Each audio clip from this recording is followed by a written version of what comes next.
Dans le royaume de Grand Gai, une petite ville magique a été prise d'assaut par une créature volante qui gardait une entité humanoïde. La mère et le fils survivants ont tenté de s'enfuir, mais à cause de sa peur, le fils a fondu en larmes sur place. Il était trop tard pour courir après cela, car l'énorme monstre flottant les a rattrapés. L'humanoïde a pointé du doigt les humains et a déclaré que le nombre de races devait être réduit au minimum. Le fils a serré sa mère dans ses bras. Des larmes ont coulé sur leur visage, car c'était la fin pour eux. Au moment où les survivants sont morts, un rayon de lumière est apparu et a frappé la créature ennemie. Le rayon lumineux appartenait à l'homme qui avait protégé la femme et son fils grâce à sa magie. Le protecteur s'est avéré être le grand mage Asmar, un homme aux yeux bleus et aux cheveux bleus qui brillent dans l'aura environnante. L'humanoïde reconnut son ennemi et demanda avec colère à Asmar comment il osait le contredire. L'archimage s'élança et créa un trou dans le corps de la créature, tandis que l'humanoïde continuait à se déchaîner. Les attaques d'Asmar étaient aussi rapides que l'éclair. Le corps de la grosse bête se désintégrait en morceaux lorsque le mage l'attaquait encore et encore. Le chef de la créature merveilleuse a réussi à esquiver les attaques fulgurantes du grand mage. Asmar a levé la main. De la puissance s'est accumulée autour de sa paume. Et ses lèvres ont prononcé une incantation dans une langue inconnue. Quelques instants plus tard, une énorme boule magique apparaît au-dessus de lui, à l'intérieur de laquelle il n'y a que du vide. Et une aura bleue l'entoure. La sphère, un trou noir molle, vole vers l'humanoïde. Elle aspire toute vie autour d'elle. L'archimage a alimenté la création magique avec son pouvoir pour dominer son ennemi. Une fois que la magie a atteint directement l'humanoïde, elle a commencé à le consumer ainsi que les illusions qui l'entouraient.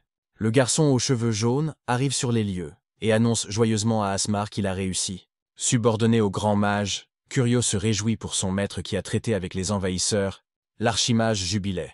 La guerre avec les extraterrestres était enfin terminée et l'humanité pouvait respirer tranquillement.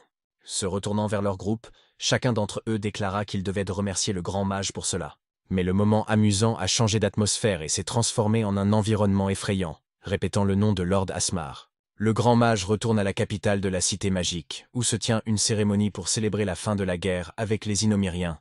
En personne, le roi de Grande Gaïa a informé le grand mage qu'il bannissait Asmar du royaume. Asmar n'en croyait pas ses oreilles. Il se contredisait alors qu'il venait tout juste de sauver le monde de ses ennemis. L'assistant a reconnu que l'archimage avait sauvé son peuple d'envahisseurs terrifiants venus d'un autre monde. Les ennemis s'appelaient eux-mêmes Oméga. Ils semblaient venir d'un autre monde, et leur pouvoir était terrifiant. En recourant à une grande magie, que seul Asmar possédait, il a pu détruire complètement les envahisseurs et le portail de l'autre monde.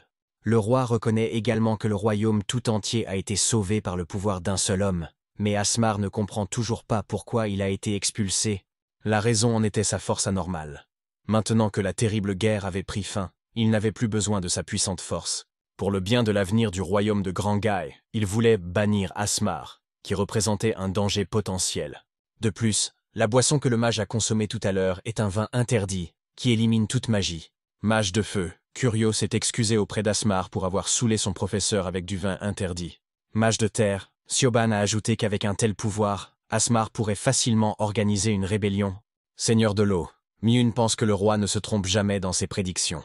Isaiah, qui est un maître de l'air, voulait tuer Asmar pour qu'il ne détruise pas le magnifique royaume de Grand Gai. Le roi fait ses adieux à Asmar, et la magie interdite de la mort instantanée est recréée. L'archimage ne pouvait pas croire que le roi avait réuni tous les mages du pays dans cette salle, pour lancer un sort interdit, et supprimer ses pouvoirs. Il pensait que c'était absurde. Après tout, il voulait seulement le tuer, parce qu'Asmar pourrait se rebeller contre le roi à l'avenir. Soudain, le grand magicien se rend compte que le roi pourrait utiliser cette prédiction comme excuse pour le tuer. Les yeux d'Asmar sont couverts de sang, bien que personne n'aille à l'encontre des ordres du meneur. Mais ses amis l'ont trahi pour le bien du roi. Asmar a crié au roi que cela ne pouvait pas se terminer ainsi après tout ce qu'il avait fait pour ce royaume. Après avoir créé le dernier sortilège, l'archimage a décidé de porter la paix de son âme dans l'autre vie. Les mages les plus puissants du royaume de Grand Gai avaient tenté de supprimer les pouvoirs anormaux d'Asmar, mais en vain. Le sort est terminé. Asmar transfère son âme dans le maelstrom éternel qui brille de sa magie. Après la mort du grand magicien, il y eut une période de paix. 3000 ans se sont écoulés depuis cette époque. Sur son lit d'hôpital, Asmar a ouvert les yeux et s'est levé, mais il n'arrivait pas à savoir où il se trouvait. En regardant autour de lui, les yeux d'Asmar tombent sur une plaque portant le nom de Shioba Asuma. Alors que le gars spéculait sur ce qui s'était passé, un groupe de médecins s'est précipité à l'intérieur du bureau. car le supposé Shioba Asuma était dans un état végétatif. L'archimage se rendit compte que la magie de la Renaissance avait réussi, et qu'il pouvait comprendre le discours des personnes qui l'entouraient. Asmar a d'abord décidé de se rendre compte à quel point le monde avait changé, et il a donc voulu trouver la plus grande bibliothèque possible. En appliquant un peu de sa magie, l'une des infirmières a vu la couleur de ses yeux changer pour devenir identique à celle d'Asmar aux yeux bleus.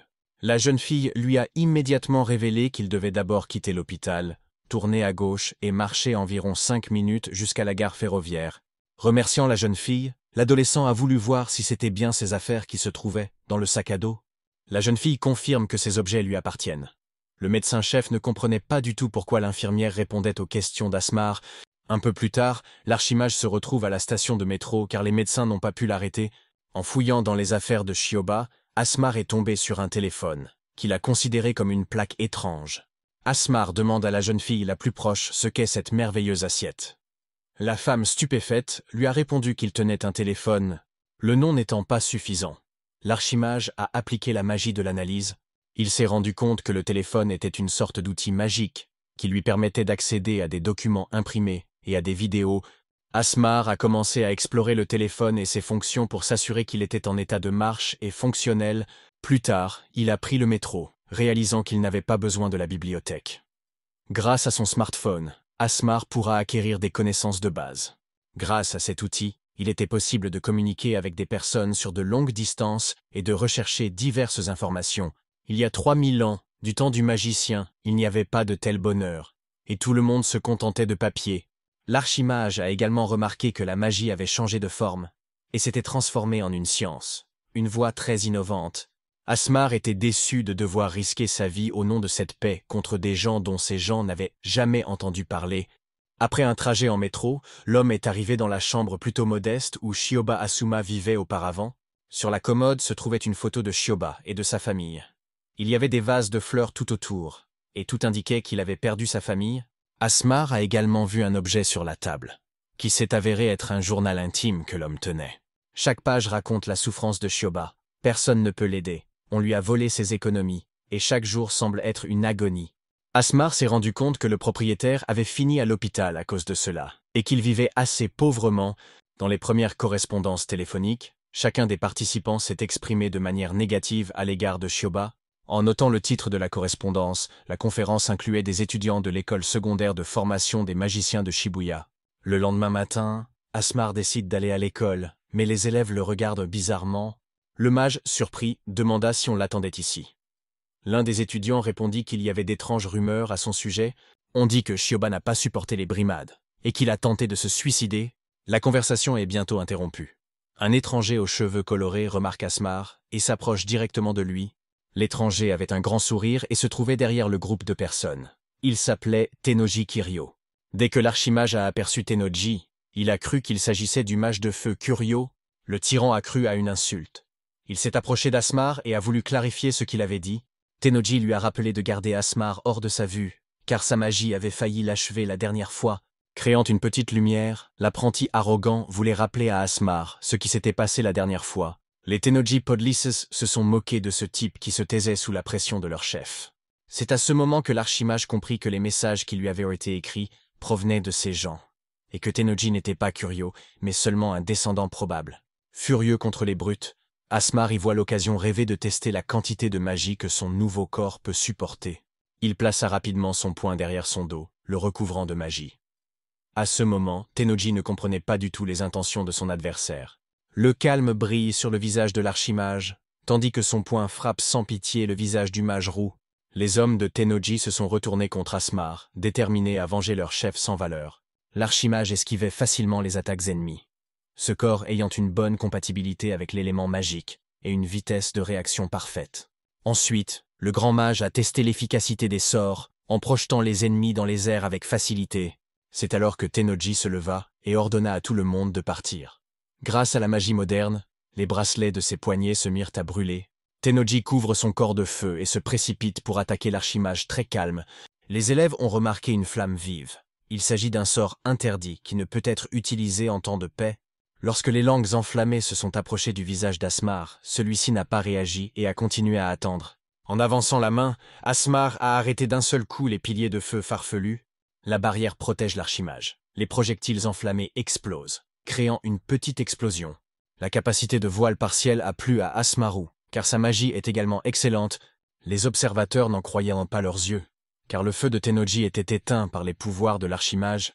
Asmar se précipite vers l'avant, bien décidé à tester la forme physique de son nouveau corps. Avec des mouvements rapides comme l'éclair, Asmar a facilement battu un groupe de brutes d'une vie antérieure. Tennoji était effrayé, car sous ses yeux l'ancien perdant avait battu l'élite de l'école sans problème. Il ne pouvait pas l'accepter, après tout. Un faible comme Shioba ne pouvait pas vaincre une élite aussi facilement. C'est un tournant pour le mage de feu. Ses ambitions changent et le feu s'intensifie. Avec un cri, Tennoji change d'apparence. Son corps entier est recouvert de flammes et ses yeux sont brouillés par le désir de gagner. Asmar connaissait ce sort, car l'homme en face de lui était un descendant de Curio dont les pouvoirs avaient été réveillés par la situation stressante qui régnait en lui. Le mage de feu n'allait pas pardonner à son ennemi, car son poing se précipitait déjà sur l'archimage. Asmar toucha le poing de Tennoji, inversant le passage du temps pendant lequel le pouvoir de son ennemi avait été arrêté. Le visage de Tennoji a changé, l'humeur récente de la victoire disparaissant brusquement, tout comme son feu. Asmar a dirigé sa main vers le visage de l'homme et lui a donné une pichenette d'une force dévastatrice. Après la bataille, l'archimage a conclu que son corps avait un potentiel magique parfait, mais qu'il manquait légèrement de force physique. Il y a 3000 ans, Asmar a été banni et tué. Mais sa magie de renaissance a fonctionné et l'a ramené à la vie.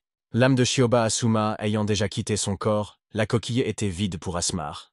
L'archimage a eu cette vie, mais maintenant personne d'autre ne pourra l'humilier dans ce monde. Asmar a décidé de se venger de tous les ancêtres de ceux qui l'ont trahi et banni de son royaume il y a 3000 ans. En regardant la table, en plus des livres et des cahiers, il y avait un objet étrange qui a soulevé quelques questions. La jeune fille assise à côté d'elle, Shinomiya Riri, a révélé que l'objet non identifié était une Smart Rod. Asmar hésite. Et la jeune fille ajoute que la Smart Rod est un dispositif d'activation rapide de la magie moderne. La magie moderne est le résultat de la fusion de la technologie du futur et de la magie ancienne. Pendant que le professeur discutait, l'archimage s'est rendu compte que la magie de son époque était considérée comme de la magie ancienne. Avec les progrès de la science, l'utilisation de la magie moderne est devenue une évidence. La théorie de la magie moderne est construite autour de systèmes et de théories avec lesquels Asmaru n'est pas familier. Le protagoniste a pris son stylo et s'est rendu compte de quelque chose. En raison des grandes différences entre la théorie de la magie moderne et la théorie de la magie ancienne perdue, il a eu une idée. L'idée était de créer un tout nouveau type de magie à partir des deux éléments disponibles. Le protagoniste était un expert en magie ancienne et la magie moderne n'avait pas encore été apprise depuis le début.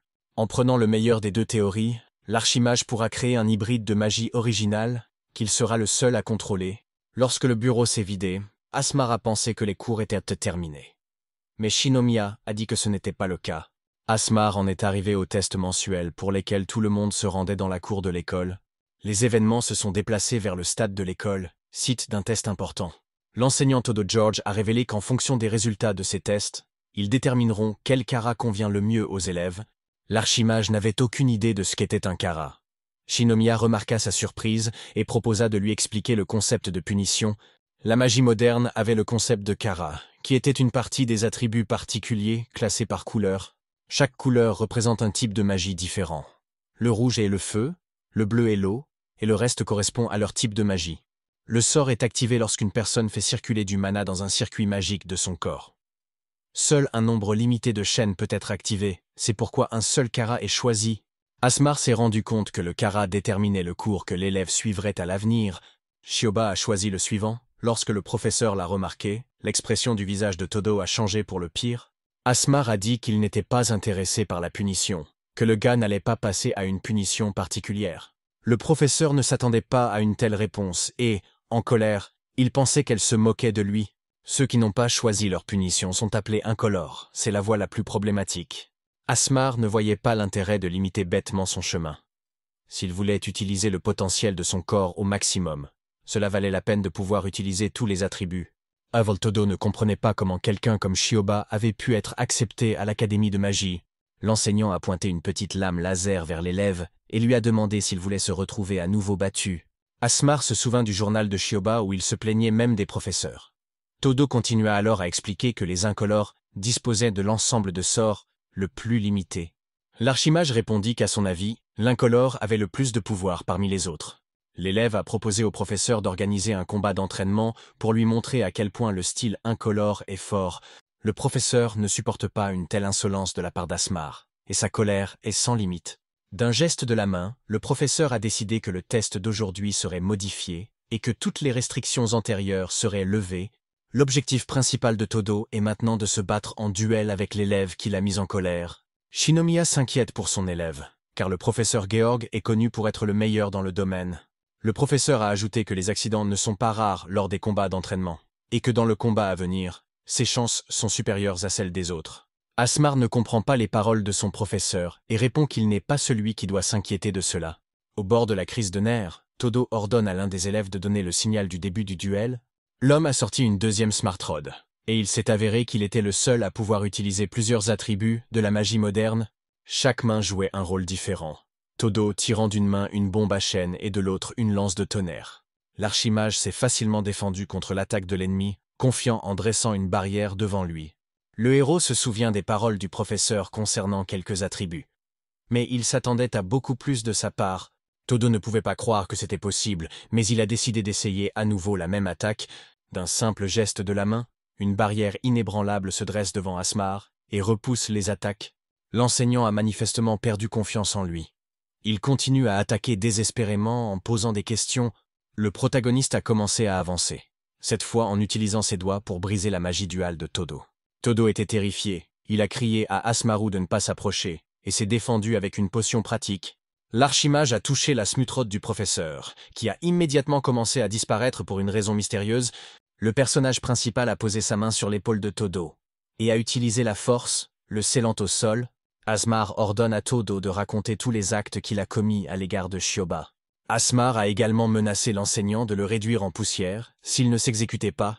Todo a immédiatement raconté qu'il l'avait vu se faire malmener en premier, mais qu'il n'avait rien fait. Et lorsque Shioba est venu demander de l'aide à l'enseignant, Todo l'a battu. Les élèves sont stupéfaits, certains courent immédiatement le signaler au directeur de l'école. Asmar lâche le professeur. Todo, désespéré, ne parvient pas à rester debout et tombe à genoux. D'un air satisfait, l'archimage arrache l'emblème de l'académie et déclare que c'est ainsi que Todo a perdu contre l'incolore. Asmar est regardé par les élèves, qui ne comprennent pas ce qui lui est arrivé ces 2 derniers jours. Alors que tout le monde le regarde en silence, l'archimage décide de rompre le silence et s'adresse à Shinomiya. Asmar a vaillamment remercié la jeune fille de lui avoir tout expliqué et de l'avoir aidé à s'en sortir. Shinomiya était très embarrassée, mais elle a fini par dire que ce n'était pas du tout difficile pour elle de le faire. Asmar propose à la jeune fille de lui tenir compagnie, ce qui, pour la jeune fille, ressemble à une offre de rendez-vous. Bien que Shinomiya soit réputée pour sa timidité, elle décide d'accepter l'offre inattendue d'Asmar. Peu de temps après, la jeune fille est devenue la guide de l'archimage, lui indiquant le club et ses pièces personnelles. Asmar a compris le fonctionnement de l'académie et s'est excusée auprès de Shinomiya pour avoir fait la visite. Shinomiya ne pensait pas que c'était un problème, mais elle s'attendait en fait à une proposition tout à fait différente. Enfin, les garçons sont arrivés dans la salle de recherche magique. L'académie avait fait tout le travail et les étudiants ont le droit de l'utiliser s'ils en font la demande. Asmar a remercié la jeune fille, il a dit qu'il comprenait et que l'aide de Shinomiya l'avait pratiquement sauvé. Le visage de l'archimage s'est transformé, il a dit qu'il rendrait certainement cette faveur à Shinomiya. Soudain, la jeune fille se pose une question étrange. Elle se demande si Shioba est vraiment elle-même.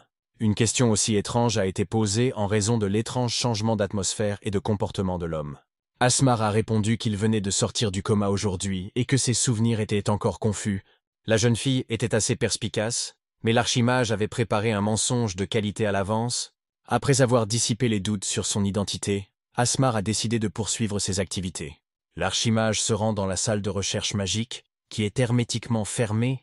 En levant la main, un signe anormal est apparu sur celle-ci et s'est dirigé vers la porte. Asmar se retrouve de l'autre côté de la porte, avec une vue sur la salle de recherche en face de lui. En touchant la table, le protagoniste a utilisé une ancienne magie d'analyse. L'appareil pourrait être utile pour fusionner la magie ancienne et la magie moderne, et développer une magie entièrement nouvelle. Asmar a décidé de remettre au lendemain son projet de création d'une nouvelle magie. Dès qu'il est sorti de la salle de recherche magique, il a été accueilli par un inconnu. Asmar n'a pas senti la présence de l'homme en face de lui et lui a demandé qui il était. L'étranger s'est présenté sous le nom de Katakura Isaya, qui appartenait à la classe S4. Katakura a révélé que la classe S4 est la plus forte de toute l'académie. Il trouvait étonnant qu'Asmar ait vaincu Kirio, qui faisait partie de l'élite, et qui était donc également incolore. Katakura s'est avoué qu'il avait porté Kirio et qu'il avait fait d'étranges pitreries devant les autres. Katakura a donc voulu se lier d'amitié avec Asmar après son intéressante démonstration de soi. Le protagoniste n'avait rien à redire à l'offre et n'a donc pas hésité à tendre la main à l'homme. Pendant la poignée de main, Asmar a ressenti une sensation étrange, comme un tremblement entre les mains des deux hommes. Asmar a compris qu'il s'agissait d'un sort faible, mais Katakura n'a pas utilisé de Smart Rod. Apparemment, ce type était un descendant de l'Isaï du vent. L'archimage était curieux de savoir comment Katakura allait interagir avec lui. Il décida donc de tenter le coup. Le lendemain matin, Asmar se présente au bureau du personnel et soumet une demande d'examen. La demande de l'étudiant a été approuvée. Il a pu utiliser le matériel pendant 3 heures. À la fin des cours, Asmar se rend dans la salle de recherche magique. Asmar vivait à une époque où la magie ancienne était utilisée. Seuls ceux dont le corps était hautement compatible avec le mana pouvaient utiliser des techniques secrètes. Le principe de cette technique secrète est que le corps recueille les particules de mana de l'atmosphère et les concentre à l'intérieur du noyau magique. Pour activer le sort, le mana contenu dans le noyau magique doit être modelé sous une forme. Le processus lui-même était instable. C'est pourquoi des cercles magiques ont été utilisés pour assurer la sécurité. Plus le cercle magique est détaillé et précis, plus le sort utilisé par le mage est puissant. Le cercle magique absorbe le mana du corps et le libère dans le monde, activant ainsi le sort. C'est ainsi que la magie ancienne ne pouvait être utilisée que par un petit nombre de personnes à l'époque de l'Antiquité. Ceux qui ne sont pas doués pour la magie ne peuvent tout simplement pas concentrer le mana à l'intérieur de leur corps. Mais les choses sont différentes aujourd'hui. Le noyau et la forme magique ont été remplacés par un organe appelé chaîne magique. Avec une baguette de forgeron, le mana déclenche automatiquement le circuit magique et produit un cercle magique artificiel. La magie est devenue accessible au public. Il est désormais possible de l'utiliser, même sans en avoir le talent. Comparé à la magie ancienne, la magie moderne est beaucoup plus faible. Et il est impossible d'utiliser la magie sans un Smart Rod. Asmar a compris la direction qu'il prenait. Une magie hybride améliorée dérivée d'un mélange de magie moderne et ancienne. Pour ce faire, il faut d'abord maîtriser la magie moderne et apprendre tous ses attributs. L'ordinateur quantique aidera Asmar à effectuer les calculs nécessaires à l'élaboration d'une théorie sur la magie hybride. Après avoir saisi toutes les valeurs requises, l'ordinateur a commencé à remplir la bande d'attente des résultats. Asmar n'a plus qu'à attendre les résultats des calculs, et en attendant, il peut vaquer à ses occupations. Soudain, la porte de sortie a commencé à s'ouvrir. Mais pour une raison inconnue, elle brillait de 1000 feux. Quelques secondes plus tard, Asmar lévite dans les airs, hors de l'académie, et haut dans le ciel. L'archimage se rendit compte que la magie moderne, d'un type très étroit, avait été utilisée sur lui. En se basant sur des théories de probabilité, Asmar a conclu que Katakura était l'auteur du crime. Le protagoniste n'aurait jamais pu prévoir cela, car il croyait que Katakura voulait se lier d'amitié avec lui. Asmar décide de relever le défi et de montrer à Katakura à quel point la différence de force entre eux est grande. Ce n'est pas comme si l'archimage avait été transporté par téléportation. Il aurait pu s'agir d'une magie affectant l'esprit. À une époque, Isaiah pouvait utiliser les sorts originaux de haut niveau. Même si 3000 ans s'étaient écoulés, rien n'avait changé. En tombant encore plus bas, Asmar ne savait pas ce qui pouvait arriver s'il continuait à tomber, mais soudain, il remarqua les chauves-souris qui étaient dans les familiers artificiels d'Isaiah. Asmar utilisait des sorts pour se défendre, mais l'objectif principal était de trouver le maître de ces créatures. Tout d'abord, l'archimage a décidé d'utiliser la magie de ralentissement pour arrêter la chute. Après avoir appliqué le sort, des bombes à pointe de réaction magique sont apparues autour d'Asmar. En tentant de contrer le sort, la réponse de résistance a été activée. Asmar invoque des cercles magiques, désarmant certaines des bombes avant qu'elles n'explosent. En raison des nombreux facteurs qui interfèrent, Asmar n'aurait pas le temps d'utiliser la magie lente. Quelques minutes plus tard, Asmar est encore plus surpris, car il se trouve dans l'espace. L'archimage se rendit rapidement compte de l'endroit où il se trouvait, car dans cette zone, il n'avait aucun moyen de respirer. L'événement suivant a été la chute de dizaines de blocs de pierre incandescents sur Asmar. D'un seul sortilège, Asmar a pu briser la roche incandescente sans difficulté. Asmar a dit qu'il avait reçu le message d'Isaïe, mais que c'était maintenant à son tour d'attaquer. Une attaque aussi massive était facile à repousser. Mais même après cela, Asmar était toujours dans le vide. Si cela continue, il mourra simplement par manque d'oxygène. Cet espace magique est réalisé dans les moindres détails. L'espace ressemblait davantage à une œuvre d'art, à l'image d'Isaiah, qui aimait les belles choses. Vu la nature de l'ennemi, Isaiah devait avoir personnellement envie de le voir mourir. Il ne s'agit donc pas d'un sort autonome télécommandé, et l'ennemi se trouve quelque part à proximité. Katakura surveille probablement Asmar grâce à sa magie, mais il devait trouver cette faille. En se concentrant, Asmar s'est immergé dans son petit monde, ce qui lui a permis d'accroître sa perspicacité. Katakura considérait que l'archimage avait abandonné, mais cela ne signifiait pas qu'il allait arrêter de créer. Alors qu'Asmar l'évite en se concentrant, les blocs incandescents réapparaissent devant lui. Le protagoniste a concentré tout le mana dans son noyau et sa forme magique, puis s'apprête à le cracher. Utilisant tout son mana à la fois, Asmar a habilement créé autour de lui des cercles magiques plus grands que sa taille. Le cercle magique s'agrandit encore, révélant toutes les étoiles de feu qui l'entourent. La zone continue de s'étendre. L'espace était limité. À un moment donné, elle commencerait à se déstabiliser et Asmar trouverait alors une brèche. Katakura a dirigé sa prochaine attaque vers l'archimage, mais celui-ci n'a réagi en aucune façon. Bientôt, le cercle magique atteignit l'espace qu'Asmar remarqua immédiatement. En utilisant un coup de son doigt avec de la magie, il a dévoilé le rideau de Katakura. Dès que l'archimage a franchi le mur de cet univers, il s'est retrouvé à nouveau dans la salle de recherche magique. Asmar se rendit compte qu'il s'agissait en fait d'un sort destiné à déformer la perception d'une personne. Le protagoniste s'est envolé à l'extérieur et a aperçu Katakura assis sur le toit de l'académie. À l'atterrissage, Asmar veut savoir pourquoi Katakura a utilisé sa magie sur lui et a essayé de lui faire du mal.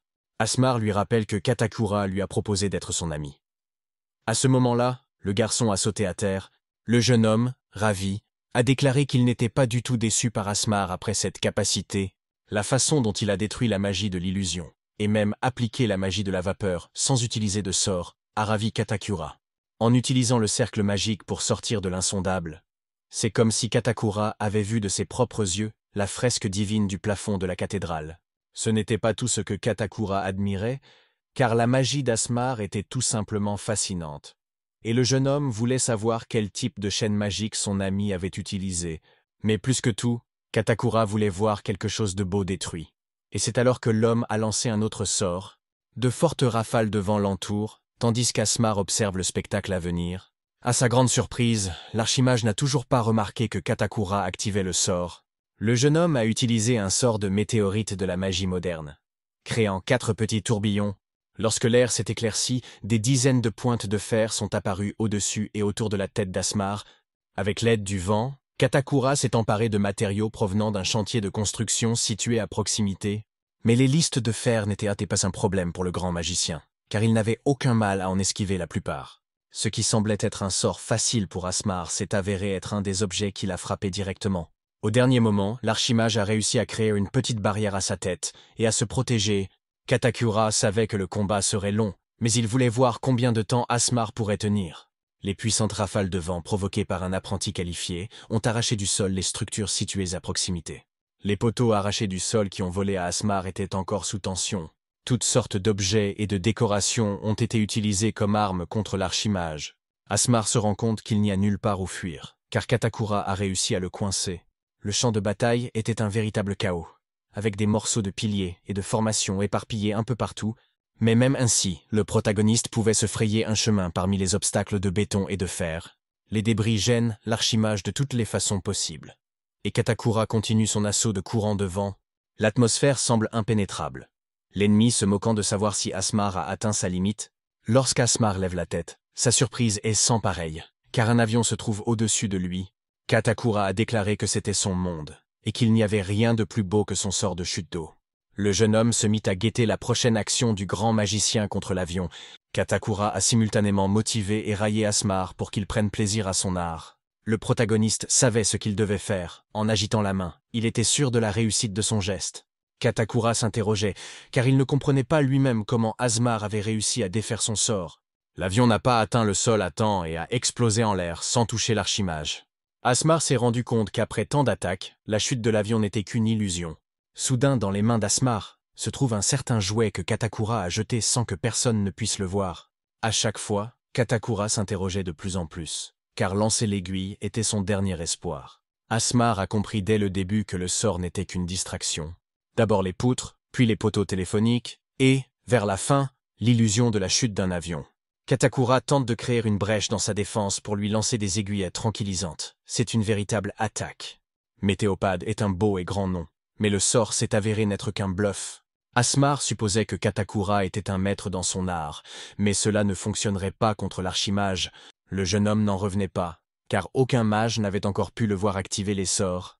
Seul un grand magicien légendaire ayant vécu il y a 3000 ans était capable de faire cela. Katakura était excellent pour dissimuler les traces d'utilisation de la magie, c'est pourquoi Asmar a supposé qu'il utiliserait un sort furtif mais efficace vers la fin. Après avoir expliqué les faiblesses, l'archimage s'est instantanément rapproché de l'ennemi. Katakura a perdu pour une seule raison. Il a utilisé trop souvent sa magie devant lui, ce qui lui a permis d'être analysé. Asmar a touché le corps de Katakura, puis 2 cercles magiques anormaux sont apparus. Dans les derniers instants du combat, le jeune homme s'émerveille de la beauté du cercle magique d'Asmar. La magie ancienne des mains du coin vibrant d'Asmar a transpercé le corps de Katakura et ses alentours. L'attaque a réussi à faire perdre la raison à son adversaire. Déterminant ainsi le vainqueur du combat, les événements ont été transportés 3000 ans en arrière, là où seuls les souvenirs pouvaient régner en maître. Isaiah se trouvait alors dans le royaume magique, dans le jardin de la capitale, et faisait des dessins. Le grand magicien retourne à la capitale, et ajoute qu'il y a une impression de lumière qui se dégage de la toile. Alors qu'Asmar faisait l'éloge des magnifiques peintures d'Isaiah, des cris provenant des alliés ont interrompu les discussions. Tennoji s'est disputé avec le maître de l'eau pour savoir laquelle des 2 magies a joué le plus grand rôle au cours de la mission. Isaiah en a eu assez de ces querelles et a annoncé à l'archimage qu'il quittait le jardin prématurément. Avant de partir, le mage du vent a révélé qu'il était heureux de recevoir les éloges du grand mage. Les autres mages des 2 éléments avaient compris qu'Isaiah était trop timide. Mais le plus important, c'est qu'il les trouvait dégoûtants. Isaiah savait qu'il ne connaissait rien à l'art, et alors qu'Isaïe parvient à s'adresser au grand mage, il est interrompu au meilleur moment possible. Alors que le mage des vents marchait dans le couloir, il aperçut une Siobhan solitaire qui n'était pas de bonne humeur. Le type a révélé qu'il avait été récemment contacté par le chef de la secte, et avant l'ordre de l'empereur. Siobhan n'a pas pu révéler l'information publiquement, et a seulement chuchoté la nouvelle à son oreille. Isaiah ne pouvait pas croire ses mots. Il ne voulait pas accepter qu'Asmar se révolte. Siobhan dit avec colère, « C'est un fait. L'empereur avait le pouvoir de voir l'avenir, et ses paroles sont absolues. Asmar ne pouvait pas aller à l'encontre du grand Gaïa. Il n'y avait rien de beau là-dedans. Et Isaiah ne pouvait même pas spéculer sur la raison pour laquelle un grand mage ferait cela. Après un horrible cauchemar avec d'anciens souvenirs, Katakura se réveille dans l'infirmerie de l'Académie de magie. À ce moment-là, Asmar s'est assis en face du jeune homme et lui a tendu une bouteille d'eau après s'être réveillé. La bouteille contenait une boisson électrolytique, du sucre, et Katakura était en train de faire un cauchemar. Pendant qu'il faisait un rêve horrible, la sueur s'écoulait de Katakura sous forme de grêlon. Il doit donc récupérer les fluides perdus le plus rapidement possible. Le mage du vent voulait savoir pourquoi Asmar l'avait sauvé. La réponse était simple. Il avait été touché de près par un ancien sort, et cela ne serait pas sans conséquence. Heureusement, la chaîne magique de Katakura semble normale et il n'est pas gravement blessé. Asmar tenait une serviette dans ses mains, montrant des traces de sueur qui venaient d'être essuyées. Katakura se rendit compte que l'archimage le courtisait depuis le début. Asmar s'est justifié en disant qu'il ne voulait pas perdre un si bon mage. Le jeune homme demande de ne pas penser que tout le monde à Esfour est pareil à Kirio, car en tant que mage, il est puissant. Mais Katakura n'est pas d'accord avec son comportement. Il s'agissait d'un gars qui voulait juste apprendre les compétences d'un archimage. Mais Kirio l'intimidait et faisait tout ce qu'il pouvait pour l'expulser de l'académie. Asmar ne pensait pas que Katakura était une mauvaise personne, et il oublierait qu'il a attaqué le personnage principal. En échange, l'archimage voulait que le jeune homme quitte Esfour et avec lui, ils ont créé une nouvelle faction dans cette académie. Asmar a remarqué que le descendant d'Isaiah n'avait aucun souvenir de ce qui s'était passé il y a 3000 ans. Il était seul pour le moment, mais l'archimage avait besoin d'alliés pour accomplir ce qu'il voulait accomplir. Il avait un objectif qu'Asmar voulait atteindre avec l'aide de Katakura. Se levant du lit, le mage du vent s'agenouille et dit qu'il fera ce que l'archimage lui a demandé. Katakura a l'impression qu'un autre, lui, il y a bien longtemps, a éprouvé ces mêmes sentiments. À ce moment-là, une infirmière observait cette scène étrange depuis les coulisses. Mais elle a été repérée. L'infirmière ne faisait pas exprès de regarder les gars. Asmar a décidé qu'il aurait dû partir maintenant. Le protagoniste a remis à la jeune fille un tableau décrivant l'état de la chaîne magique de Katakura. Après avoir lu le dossier, l'infirmière n'en a pas cru ses yeux, car les données étaient trop détaillées. L'infirmière a soudain proposé à Asmaru de rejoindre un institut de recherche en tant que camarade de classe. Mais elle a été refusée. l'archimage étant tout à fait satisfait de l'académie actuelle et de ses conditions. Asmar est retourné dans la salle de recherche magique pour poursuivre son analyse sur l'ordinateur quantique. L'ordinateur approuva la théorie de l'étudiant. Asmar était heureux de constater que son idée était correcte et que la base de la magie hybride était prête à être créée. L'étape suivante consistait à systématiser les formules magiques individuelles. Cela vaut la peine d'adapter la chaîne magique à ses besoins et d'en vérifier tous les attributs. Apparemment, Asmar avait encore beaucoup de travail à faire dans le domaine de la recherche. La magie innovante du futur dépassera non seulement la magie ancienne, mais aussi celle qui a été inventée à l'heure actuelle. Le lendemain, les étudiants ont continué à assister à des cours magistraux, mais cette fois-ci, ils devaient passer un examen. Les enseignants se sont plaints de l'amélioration spectaculaire des notes d'Asmar, pensant qu'il trichait. Le professeur était convaincu qu'il était pratiquement impossible de tricher lors d'un examen oral. La tâche de l'examen oral consistait à résoudre une équation de la théorie de la magie moderne. La première chose que le conférencier a faite a été de pointer du doigt Asmar, que l'on qualifiait désormais d'incolore. La rumeur d'un duel avec le professeur Georg s'est répandue. Le professeur pensant qu'il lui serait facile de résoudre une telle équation, Asmar a également trouvé cette tâche facile. Car il s'agissait d'une équation pour le potentiel d'activation d'un circuit magique. Asmar a écrit sur tout le tableau. Cette théorie a été proposée par Albert Coate en 1800 ans. Elle était basée sur les capacités de calcul accrues du cerveau. Son approche scientifique a rendu la magie accessible même à ceux qui n'avaient pas de prédisposition innée à la magie. La société Neumann a continué à développer les idées du professeur et a créé SmartRod, qui permet d'accélérer l'activation des sorts. Asmar a finalement stupéfié le conférencier en montrant sa poche où se trouvait la SmartRod. Aux yeux de l'enseignant, l'étudiant semblait être un génie, car il s'agissait d'une question de l'université de magie de Tokyo. En retournant s'asseoir, l'archimage s'est également rappelé qu'il devait refaire une demande d'inscription à la salle de recherche magique. Au moment de la pause déjeuner, les élèves entourent Shinomiya, car elle est la seule à interagir avec Shioba. Asmar est entré dans le bureau, les élèves ont immédiatement tourné leur attention vers lui, espérant que Shinomiya l'aiderait à établir une relation avec lui. La jeune fille a demandé à l'archimage s'il était libre après l'école. Après tout, il pourrait aller dans un café magique. Les élèves ont attendu la réponse avec impatience, espérant que Shinomiya parviendrait à convaincre Asmar. Le sourire aux lèvres, le beau gosse dit qu'il est d'accord pour aller avec les autres au café. La joie s'est emparée des élèves, et les remerciements pour leur aide ont afflué en direction de la jeune fille. Quelqu'un observait Asmar depuis la fenêtre, prenant note des beaux traits de son visage et de son caractère particulièrement aimable. Cette personne s'est avérée être une descendante de Myun, une mage de l'eau, qui voulait détruire le bonheur de tous les grands mages. Les élèves sont arrivés au café magique Luminas, le groupe posant diverses questions à Asmar. Shinomiya a interrompu l'intérêt des enfants et a demandé aux élèves de poser des questions à tour de rôle. Asmar commence tout de même à répondre aux questions des élèves, qui sont pourtant très nombreuses. La dernière question demandait qui était le meilleur ami d'Asmar. L'archimage a répondu qu'il s'agissait de Shinomiya. La jeune fille s'est mise en colère, pensant qu'il s'agissait d'un canular, et s'est accidentellement renversée du café chaud sur elle. Asmar était ravie, s'excusant auprès de Shinomiya, car elle s'était ébouillantée à cause de lui. Le sujet de la conversation porte sur le fait que beaucoup sont jaloux de la réussite d'Asmar, même s'ils ne font pas partie de l'élite de l'académie. Les élèves avaient également un mot d'argot, nerd, qui signifiait la réticence à apprendre, à travailler ou à se former.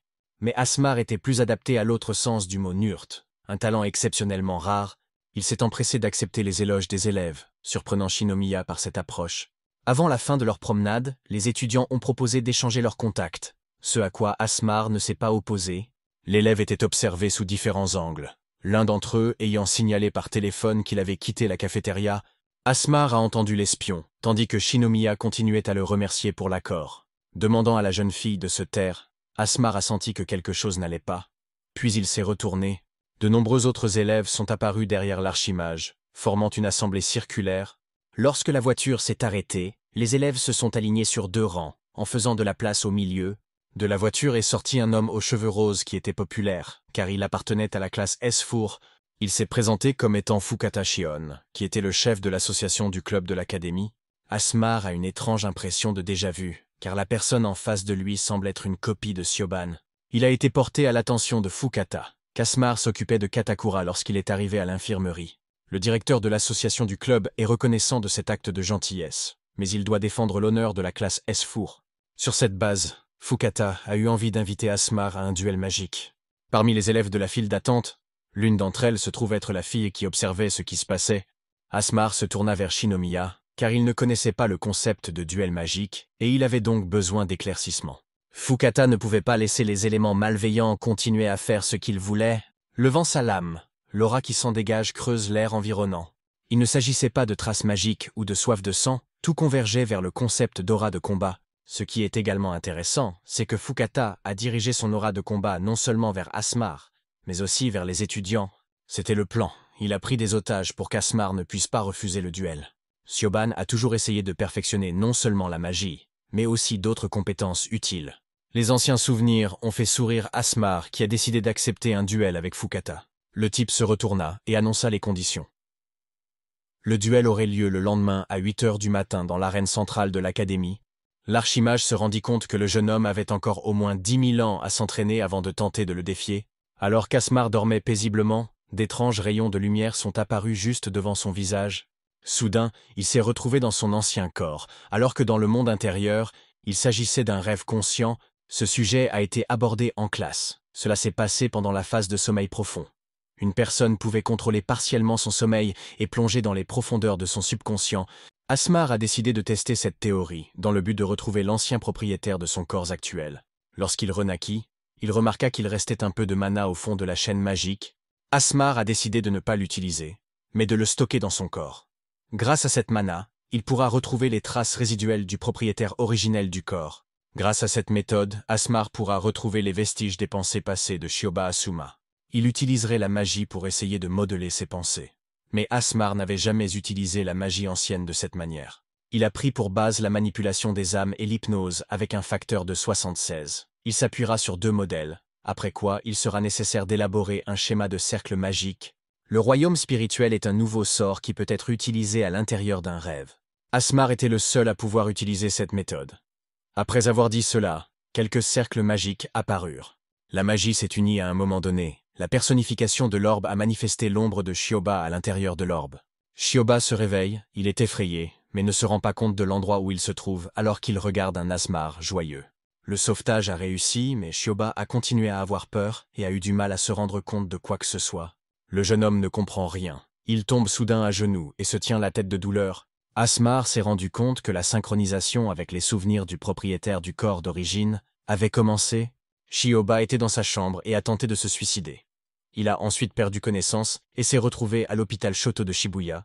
Shioba est resté dans le coma et ne s'est pas réveillé, ce qui n'aurait pas dû se produire avant l'arrivée d'Asmar. L'archimage s'est excusé d'avoir utilisé le corps de Shioba, mais le garçon n'y voyait pas d'inconvénient. Shioba ne le regrette pas, car de toute façon il ne se réveillera jamais et restera à l'hôpital comme un légume. Il ne lui restait plus qu'une seule question. Pourquoi, 3000 ans plus tard, Asmar renaissait-il dans son corps?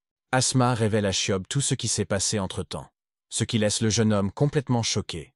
Le choc n'a pas eu de limite puisque Asmar a facilement éliminé Tennoji du S-Four et le professeur Georg. La dernière nouvelle choquante était qu'il aurait un duel avec Fukata de S-Four le jour suivant. Shioba se considérait comme l'élève le plus ordinaire. Il n'aurait pas dû recevoir autant d'attention, mais cela n'a plus d'importance puisque Shioba est mort et qu'il ne peut plus prendre de décision. Alors qu'il était dans le coma, il a fait un rêve. Shioba flottait dans l'obscurité et les étoiles tombèrent dans un ruisseau à côté de lui. Ils étaient tous aspirés dans un énorme trou noir et dans ce rêve, il était seul. Shioba remarqua alors une lueur. Elle scintillait très fort et, pour une raison quelconque, il lui sembla qu'elle résistait à quelque chose et qu'elle souffrait beaucoup. Si cette lumière ne voulait pas être engloutie par les ténèbres, alors Shioba a décidé de prendre cette place. Il se considérait comme un raté parce qu'il ne pouvait rien faire. Shioba est heureux que son corps appartienne à Asmar et qu'il lui ait été destiné depuis le début. Asmar répondit qu'il n'en était rien. S'il n'y avait pas de Shioba ou de lui dans le monde, le Shiobana actuel n'aurait jamais existé non plus. Désormais, cette histoire n'appartient plus seulement à Asmar, mais à lui et à Shioba. Asmar a voulu exaucer le souhait de Shioba, ce dont le jeune garçon s'est montré très heureux. Il n'avait aucune idée de la façon dont il pourrait être utile, car Asmar était un grand mage légendaire qui avait vécu il y a 3000 ans. Le protagoniste voulait savoir de Shioba ce que signifiait un certain nom de café, qu'il avait entendu dans le café. Le problème, c'est que Lily l'a dit si vite qu'Asmar n'a pas pu le comprendre. Alors que les deux hommes continuent de dialoguer, le pied de Shioba commence à se dissoudre lentement. Asmar se rend compte que son corps commence à se réveiller. et que le temps du dialogue touche à sa fin. Chiyoba remercia l'archimage de l'avoir ramené à la vie, et maintenant, il serait là où leur histoire commune les mènerait. Asmar n'a pas réussi à terminer le dialogue comme il le souhaitait, car Chiyoba a disparu si rapidement devant lui.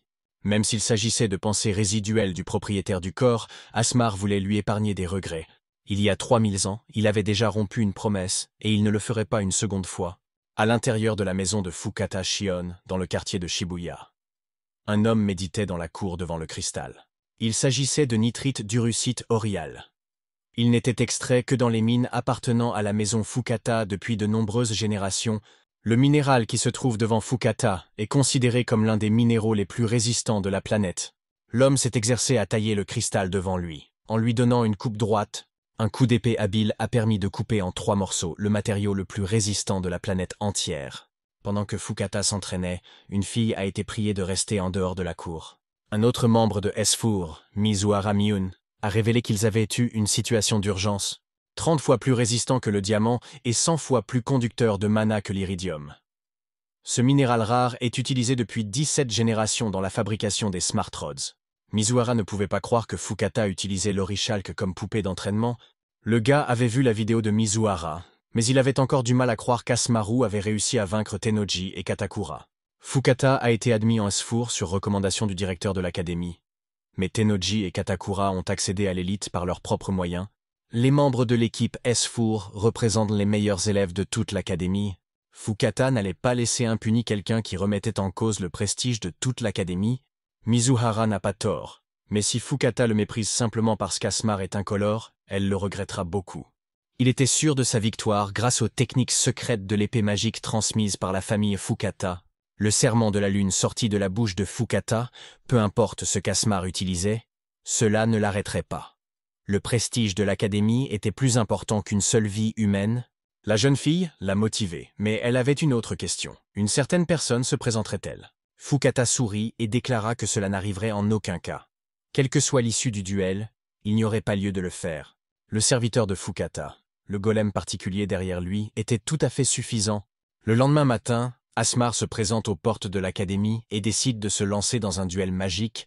Les établissements d'enseignement autorisent officiellement les mages à se battre entre eux en utilisant la magie. À la fin d'un duel de magie, un élève se voit attribuer un rang. Plus le rang d'un élève est élevé, plus il a de privilèges au sein de l'académie. Tout d'abord, avant le duel magique, Asmar a eu un peu de temps libre dans la salle d'attente. Shinomiya ne comprenait pas pourquoi il n'était pas au courant du duel magique. C'était la première fois qu'Asmar en entendait parler. Mais il était content, car la jeune fille lui avait tout expliqué. Shinomiya pense que les souvenirs d'Asmar sont encore confus et qu'elle doit donc l'aider de toutes les manières possibles. Dans la salle d'attente, la jeune fille craint qu'Asmar ne lui ait demandé quelque chose de spécial. Mais ses craintes n'ont pas été levées, car la demande réelle ne portait que sur le choix d'une cravate. Shinomiya était déçue d'elle-même, car ses fantasmes semblaient bien plus effrayants que cela. Le protagoniste a rappelé à Shinomiya qu'il fallait augmenter le rang. Après tout, avec un rang élevé, un étudiant pouvait utiliser la salle de recherche magique plus longtemps. Bien que cela paraisse étrange, Asmar ne cherchait qu'à prolonger le temps passé dans la salle de recherche magique. Fukata a qualifié Asmar d'élément malveillant de l'académie, et une enquête a révélé que la cause du duel était le comportement inapproprié de l'étudiant au sein de l'académie. Les journaux annoncent que Fukata Shion de S4 a combattu l'incolore Shiobana Asuma. Le chef de l'association du club de l'académie qui monte la garde punira l'élève vu en train de détruire l'académie. Asmar ne pouvait rien faire contre la publication des articles, il a donc décidé de l'ignorer. Fukata avait étudié les techniques de l'âme magique qui se transmettaient dans sa lignée depuis des générations.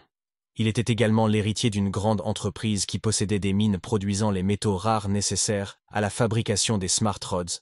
Pour avoir donné des millions à la fondation de l'académie, personne n'a osé s'opposer à Fukata dans l'enceinte de l'institution.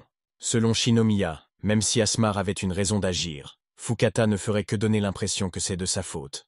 Asmar s'en moque complètement. Il veut juste savoir à quoi ressemble sa cravate et si elle est bien nouée. Enfin, il était temps d'aller au duel, et Shinomiya ne pouvait pas dire s'il l'écoutait du tout. Sur le chemin de l'arène, l'apprenti rencontre Katakura dans le couloir, qui lui dit quelque chose. Après cette nouvelle, Katakuru, heureux, vaquait à ses occupations, tandis qu'Asmar se rendait directement au duel. Des milliers d'observateurs étaient présents autour de l'arène centrale, impatients d'assister au combat à venir. Monsieur Shion était considéré comme le plus fort du S4. et il y avait fort à parier qu'il parviendrait à vaincre Asmar d'un seul coup. Les deux étudiants se sont placés au centre de l'arène, face à face. Fukata a félicité Asmar de ne pas s'être enfui. Fukata voulait savoir qui était Asmar, c'était étrange, car il ne remarquait pas d'autre âme dans le corps de Shioba. L'héritier Sioban savait qu'Asmar avait vaincu Tennoji et Katakura des S-Four, et il le prenait au sérieux. La possibilité d'une coïncidence ou d'un hasard ayant été écartée, il a demandé qui était Asmar. Le protagoniste n'ayant pas l'intention de révéler sa véritable identité, il s'est présenté sous le nom de Shiobana Asuma. Fukata n'arrivait pas à croire qu'Asmar ne bronchait pas le moins du monde devant sa forte aura de combat. Finalement, il se désintéresse de connaître la véritable identité d'Asmar. Après tout, il ne va pas lui donner une longueur d'avance sur lui. Sortant son épée de son fourreau, Fukata a déclaré qu'il se débarrasserait du parasite à n'importe quel prix. Lorsque l'arbitre a annoncé le début du duel magique, Fukata l'a soudainement arrêté avant qu'il ne commence. Comme il l'avait dit, Fukata n'allait pas accorder d'indulgence, mais il pouvait faire preuve de clémence. Après tout, la maison noble de sa famille avait ses propres principes. Si Asmar rédige immédiatement une demande d'expulsion de l'académie, il refusera de participer au duel. Asmar évitera une douleur inutile et n'aura pas à se ridiculiser devant les étudiants réunis ici. Le protagoniste a ignoré la question de Fukata et a voulu savoir quel rang il obtiendrait s'il sortait victorieux du duel. Fukata était au plus haut rang et classé numéro 1. Tandis qu'Asmar avait le rang le plus bas et la 1200e place dans le classement. Si l'archimage parvient à remporter le duel, son rang sera élevé à A, ce qui n'était qu'un niveau derrière le niveau le plus élevé. Asmar a dit à Fukata que s'il l'élevait au rang S, il refuserait de participer au duel. Il éviterait ainsi de souffrir inutilement et de se retrouver dans l'embarras devant tout le monde. Monsieur Chion s'est mis en colère et a déclaré qu'il n'avait pas rencontré d'ennemi aussi vide de sens depuis longtemps. Fukata étant la renaissance de Shivon, si Asmar baisse sa garde, il risque de perdre la partie. Il décida d'utiliser la magie ancienne à son maximum, en créant des cercles magiques d'une couleur plus foncée. C'était la première fois que les élèves voyaient un tel cercle magique. Il ne figurait même pas sur la liste des cercles de magie moderne de la base d'information. Asmar pointe son doigt vers son adversaire et tire avec une telle force destructrice que la vitesse dépasse celle du son. Fukata ne bronche pas. D'un léger mouvement du pied, un mur de pierre se dresse devant lui, le protégeant de l'attaque. Il s'agissait d'une autoprotection de magie terrestre, dispersée à l'avance dans l'arène sous forme de sable imbibé de magie. Il y a 3000 ans encore, la terrienne Sioban abordait chaque chose avec minutie et calculait chaque geste. Fukata savait que, selon les rapports, Asmar utilisait un type de magie inconnu, mais cela ne fonctionnerait pas sur lui. L'homme confiant allait mettre fin à son duel avec Asmar d'un seul coup de poing. Fukata a utilisé une arme inhabituelle combinant une tige intelligente et une lame. Son ennemi était capable de croiser l'aura de combat et les sorts de barrière de la tribu Terre, de sorte qu'ils se complétaient l'un l'autre. L'espace absolu était un rocher inviolable. Si Asmar attaque, Fukata repousse simplement son attaque et lance une contre-attaque réussie. Asmar a immédiatement compris le plan d'action. Le premier étant de détruire l'espace absolu de Shivon. Fukata pensait qu'Asmar était un sale parasite qui perturbait l'harmonie et qui débarquait dans une académie prestigieuse pour y semer la zizanie. Il s'entraînait, pratiquait et tempérait son esprit quotidiennement. En tant qu'épéiste magique, Fukata n'avait pas d'égal. L'épéiste a pris position. Il était sûr qu'Asmar ne pourrait pas arrêter son épée. Le sol sous les pieds du protagoniste change brusquement. Il y a maintenant de la terre et des mains qui saisissent les bras d'Asmar. L'archimage connaissait ce sort de retardement. Cette compétence enlevait à l'adversaire toute chance d'esquive. Fukata a utilisé la technique secrète de la maison Fukata, la lame magique de la pleine lune. Mizuhara savait que cette lame pouvait briser même le métal le plus solide de la Terre, et Asmar n'avait donc aucune possibilité d'action. Le protagoniste a essayé de nouer la cravate correctement, mais cela valait la peine de l'enlever parce qu'il n'y avait pas d'autres options possibles. Asmar a utilisé une ancienne magie de trempe et a créé un métal magique tranchant sous la forme d'une lame de cravate. La cravate auparavant ordinaire se transforme en une pointe de fer, qui bloque facilement le coup de pied de Fukata. La puissance de la lame était immense. Et arrêter le coup avec une cravate était un geste trop surprenant à faire. L'ancienne magie de destruction du voile de particules s'est occupée du sable qui retenait les pieds d'Asmar. Quelques secondes plus tard, le sort suivant est utilisé. Asmar disparaît soudainement, surprenant son adversaire. Cette fois, c'est au tour d'Asmar d'attaquer le meilleur épéiste de l'académie, qui a confiance en lui. Fukata a pris position. L'espace absolu est apparu autour de lui, et une attaque des Asmar était à prévoir. Le protagoniste a décidé d'attaquer par derrière. Mais Fukata a déjà senti une attaque imminente grâce à sa zone. L'attaque d'Asmar est infructueuse, et c'est au tour de l'épéiste de contre-attaquer un coup sûr. Une autre main créée à partir du sable sort du sol et saisit la lame magique d'Asmar. La lame magique de la pleine lune s'est à nouveau balancée dans l'arène pour tuer son adversaire.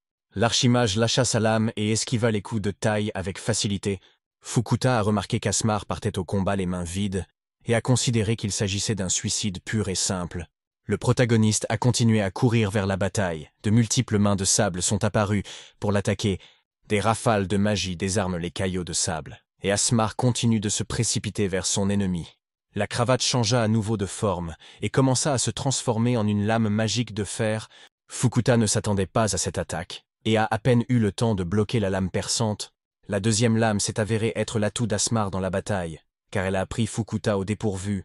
Shinomiya s'est souvenu des cravates qu'Asmar avait choisies, et il s'est avéré qu'il en avait pris 2 ensemble.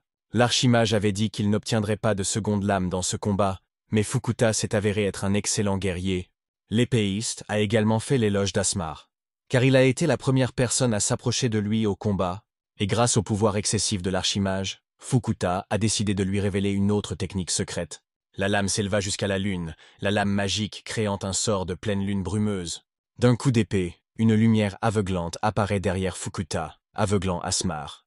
L'épéiste utilise la deuxième partie du sort. La lame brillante se précipite sur Asmar, révélant une grande lune derrière lui. Mijihara connaissait cette technique secrète. La lame déstabilisait d'abord l'adversaire, puis le transperçait. Du point de vue des élèves, l'épée de Fukuta a réussi à transpercer le corps d'Asmar. L'épéiste décida d'appuyer sa technique secrète par un autre coup, une explosion de cratère de lune. La combinaison des 2 techniques de Fukuta a permis d'associer les meilleures techniques de sa famille, créant ainsi une puissante explosion. Les vêtements d'Asmar ont été troués. Il s'est affaibli et a été projeté au sol sous l'effet de l'impact. Les étudiants excités pensaient que cette fois-ci, Asmar avait perdu, car il était couché sur le sol sans bouger. Fukuta pense qu'il a exagéré son attaque et tué accidentellement Asmar. Il demande donc à l'arbitre de vérifier. Fukuta a également admis qu'il s'agissait d'un homicide involontaire, et il a accepté d'être puni. Mais l'expression du visage du juge a rapidement changé. Asmar s'est levé, sans une égratignure sur la poitrine, et son visage est devenu beaucoup plus sérieux. L'épéiste ne pensait pas que c'était possible. Après tout, la technique secrète était censée tuer Asmar. Le protagoniste a admis qu'il avait commis une grave erreur en pensant qu'il était sérieux. Finalement, l'archimage a sous-estimé son adversaire, même s'il s'agissait d'un descendant du Chivon de la Terre. Mais maintenant, les choses allaient être différentes. Asmar avait décidé de combattre l'ennemi pour de bon. Fukuta décide d'utiliser la technique secrète une fois de plus, et de détruire enfin son ennemi. Le corps de Shioba est parfaitement compatible avec le mana, mais ses caractéristiques physiques sont faibles. La frappe de Shiwon a fait de gros dégâts. Il n'est plus possible de faire traîner le combat plus longtemps. Il faut neutraliser le descendant de Shiwon au plus vite. L'archimage utilise un sort et crée une 12aine de cercles magiques de couleur noire autour de lui. Le noyau de mana de la magie ancienne et la chaîne magique de la magie moderne ont permis la poursuite de la. Concentrer rapidement le mana, puis le presser pour créer un petit caillot de force. En plaçant un tel caillot de mana dans votre corps, vous pouvez améliorer temporairement vos statistiques physiques. C'était la première fois qu'Asmar utilisait un sort d'amélioration physique, mais c'était assez simple. Pourtant, un combat avec un adversaire sérieux est le meilleur environnement pour le développement. Il oblige le cerveau à élaborer de nouvelles théories qui peuvent être immédiatement mises à l'épreuve dans la pratique. Fukuta a vu là le moment idéal pour attaquer, se précipitant rapidement pour terminer la technique secrète. Dans un tel moment, il n'y avait pas lieu de se laisser distraire. Les yeux de l'épéiste étaient remplis de détermination, et il cria que c'était la fin. Mais après le coup d'épée, Fukuta n'a rien touché, et Asmar était facilement derrière lui. L'épéiste n'arrivait pas à croire que l'homme pouvait se déplacer si rapidement, dépassant son temps de réaction. Ce n'est pas un problème car Asmar est entré dans la zone mortelle, et le serviteur peut maintenant passer à l'action. Le serviteur était engagé, une autre main sablonneuse est sortie du sol et a saisi les jambes d'Asmar. Fukuta est à nouveau confiant dans sa victoire car son adversaire est désormais incapable de bouger. Rempli de puissance, l'archimage devint plusieurs fois plus fort. Il souleva facilement la main du serviteur du sol. Le protagoniste était si fort qu'il était capable de soulever d'une seule main un golem plus grand que lui. Le golem se déroula dans les mains d'Asmar. Puis l'archimage jeta l'énorme créature au sol. Lorsque le serviteur s'est écrasé contre le mur, le pouvoir d'Asmar était si grand que le golem s'est brisé en morceaux. L'archimage a dit que maintenant Fukuta ne pouvait plus utiliser l'aide des familiers. ni intercepter les attaques. Asmar a commencé à marcher vers Fukuta, l'aura a creusé les environs et il a déclaré que c'était la fin. L'épéiste n'en revenait pas, après tout, il est le meilleur de l'association des épéistes japonais et l'héritier de la maison Fukata. Au dernier moment, Fukuta a crié que ce n'était pas possible, car le gars n'allait pas accepter la défaite. Il y a 3000 ans, Asmar aperçut Sioban à son travail, remarquant les efforts qu'il déployait. L'archimage jeta un coup d'œil à son travail et réalisa que Sioban travaillait sur une nouvelle magie pour libérer le potentiel intérieur qui aiderait à décupler la quantité de mana absorbée par le corps. Cependant, cela a un effet secondaire. Le mage peut entrer dans un état d'agressivité incontrôlée. Des améliorations sont encore nécessaires pour cette magie, mais il faut tester l'effet sur un corps humain pour obtenir des données plus précises. Asmar a compris le danger de cette expérience, qui nécessitait un candidat comme cobaye. Sioban a décidé de se servir de lui-même comme sujet de test, car de cette façon, personne ne s'en préoccuperait. L'archimage poursuivit ses activités, tout en espérant que son ami parviendrait à développer une nouvelle magie. Fukuta ne pouvait pas le contrôler, mais la magie même de Sioban commençait à sortir de lui. Les lunettes sont brisées, et les yeux de Fukuta commencent à briller différemment, révélant un grand sourire sur son visage. Asmar remarque que la quantité de mana autour de Fukuta augmente considérablement, tout comme sa force. Mizuhara rit, car elle se souvient que Fukuta avait déclaré que cette capacité ne lui était d'aucune utilité. Le protagoniste s'est rendu compte qu'il s'agissait du résultat d'une expérience magique réalisée il y a 3000 ans. La personnalité de Fukuta avait changé. Il était heureux d'être enfin sorti. Il était temps pour lui de trancher et de déchirer. La première chose que Fukuta a décidé de faire, c'est de déverser sa colère sur Asmara, qui ne s'attendait pas à une telle rapidité. Mais la chaîne magique de l'épéiste pulsait avec une surabondance de mana, ce qui améliorait ses statistiques physiques. Fukuta brandit son épée. Ses coups sont adroits. Asmar a le temps de sauter pour esquiver. Mais alors qu'il esquive, l'attaque de l'épéiste parvient à le toucher, lui laissant une blessure au genou. Fukuta continue d'attaquer, mais Asmar accélère ses mouvements pour l'esquiver. L'archimage se réjouit, car Fukuta a presque atteint la puissance du mage de terre Shivon original. Si vous amenez les nouvelles incarnations de ces magiciens au bord du gouffre, ils réveillent en eux le pouvoir du passé. Mais même dans des conditions critiques, tous ces mages étaient loin du niveau du grand mage Asmar. Fukuta l'a rapidement mis au pied du mur, et il a fait remarquer qu'il ne pouvait pas continuer à courir dans la pièce maintenant. Les attaques de Sioban n'étaient pas spontanées. Il s'agissait de mettre le grand mage au pied du mur.